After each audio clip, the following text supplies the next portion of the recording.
wonder why he always picks on me. Why don't you take some of this heat? You look holy to me.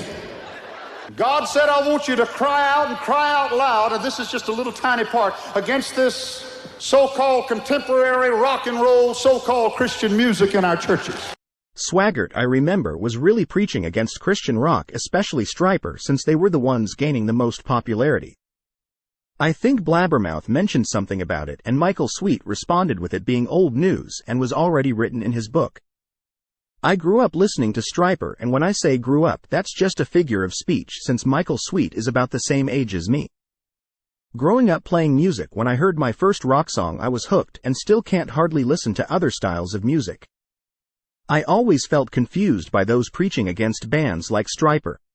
These musicians were talented enough to play any style of music they wanted to, but instead chose to play Christian music, which would guarantee they wouldn't make as much money as the secular bands would. It was a choice, and I'm really glad they chose that instead. There were plenty of bands already doing songs about sex, drugs, and rock and roll. Their music was awesome heavy rock, but their lyrics chose to be directed toward the good and positive rather than the dark and sometimes destructive. I do remember my family and my wife's family both liked listening to Jimmy Swaggart. We were at my wife's parents' house one night and Swaggart was on TV.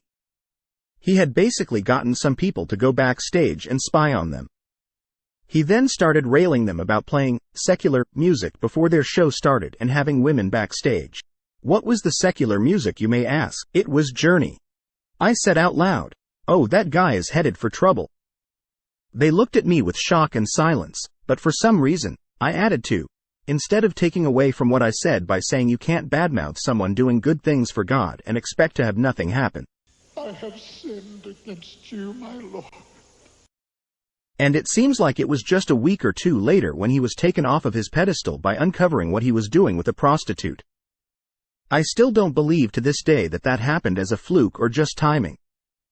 As far as I know, no one in Stryper has ever said anything negative about Swaggart, and if they ever were upset about it, I'm pretty sure they have all but forgot about it.